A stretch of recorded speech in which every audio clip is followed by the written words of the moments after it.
आज ही Doubtnut app download करें। Doubtnut पर होगा अब आपके सभी मैथ्स, केमिस्ट्री, फिजिक्स और बायोलॉजी डाउट्स का सफाया। बस अपने क्वेश्चन की फोटो खींचो, उसे क्रॉप करो और तुरंत वीडियो सोल्यूशन पाओ। Download now. हेलो फ्रेंड्स, आज की हमारी थ्योरम है if a line segment joining two points subtends equal angle at two other points lying on the same side of the line segment, the 4 points are concyclic.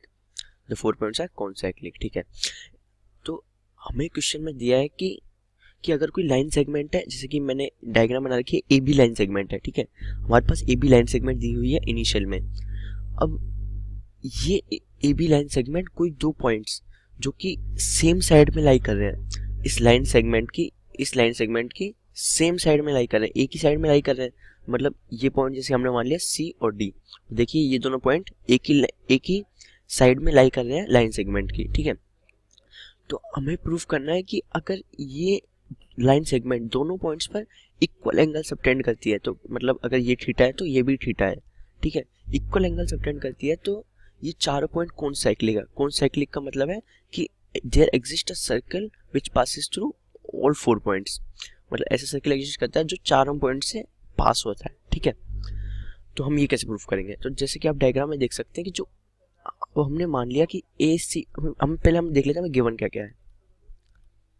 हमें given है angle A C B equals angle A D B. ठीक है, angle A C B equals angle A D B, और हमें proof क्या करना है कि चारों पॉइंट्स कौन साइक्लिक है। ठीक, अब हम देख लेते हैं ट्राइंगल ए बी सी में, जो ट्राइंगल ए बी सी है। तो अब देखिए जो ट्राइंगल ए बी सी है ना, तो उस हम जानते हैं किन्हीं भी तीन नॉन कोलिनियर पॉइंट से एक सर्कल जरूर पास होता है।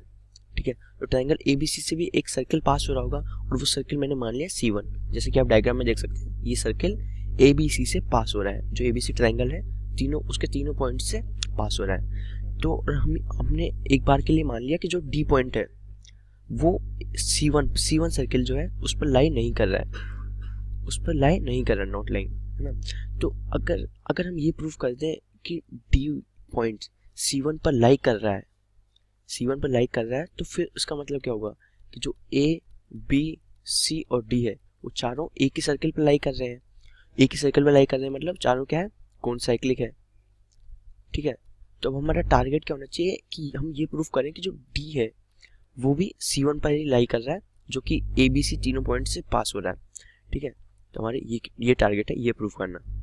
तब हम ये प्रूफ कैसे करेंगे, चलिए आइए देखते हैं। तो हमें गिवन है जो एंगल ए सी बी है वो बराबर है एंगल ए डी बी के, ये हमें गिवन है। अब हम मान लेते हैं कि जो ये एडी लाइन है, जो एडी लाइन सेगमेंट है, वो सर्किल को कहीं ना कहीं कट कर देगी, और वो पॉइंट क्या है, डी डैश, वो पॉइंट है डी डैश। और हम सेगमेंट की ये प्रॉपर्टी तो जानती है कि कोई भी सेगमेंट सर्किल की सेम साइड पर हम अगर कोई भी पॉइंट्स ले तो वो सेम एंगल सबटेंड करती है। मतलब अगर angle A C B theta है तो angle A D dash B भी थीटा होगा, क्योंकि डी डैश सर्किल पे लाई कर रहा है, उसी सर्किल की सेम साइड पर लाई कर रहा है जहाँ पर सी लाई कर रहा है। ओके, तो हम क्या कह सकते हैं, जो एंगल ए सी बी है वो किसके इक्वल होगा, ए सी बी इक्वल होगा angle A D dash B के। ये हो गई हमारी पहली इक्वेशन, और इस वाली इक्वेशन को मान लेते हैं इक्वेशन सेकंड। ठीक है, तो इक्वेशन फर्स्ट और इक्वेशन सेकंड को कंबाइन करके हम क्या कह सकते हैं, हम कह सकते हैं कि जो एंगल ए डी बी है वो इक्वल है angle A D dash B के। ठीक है, तो ये हमारा रिजल्ट आ जाता है कि angle A D B equal है angle A D dash B के। तो अब हम ले लेते हैं triangle B D dash D.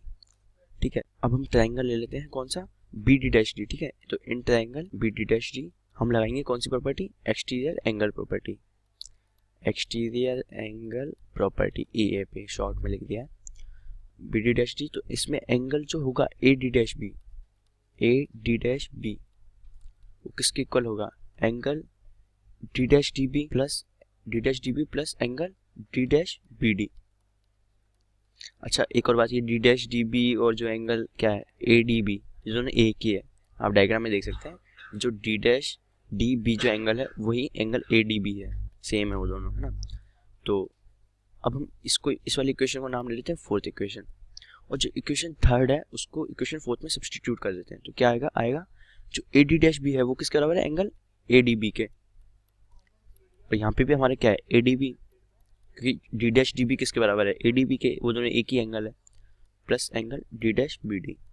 ठीक है, तो जो ए डी बी है और ए डी बी से भी ए डी बी कट जाएगा, तो angle D dash B D equal to 0 आ गया। डी डैश बी डी 0 आने का क्या मतलब है, उसका मतलब है कि ये वाला एंगल 0 हो गया, ये वाला एंगल कितना है 0। ये एंगल 0 होने का मतलब है कि जो डी डैश बी और जो डी बी लाइन है वो दोनों एक है, मतलब जो D dash B is equal to D B line.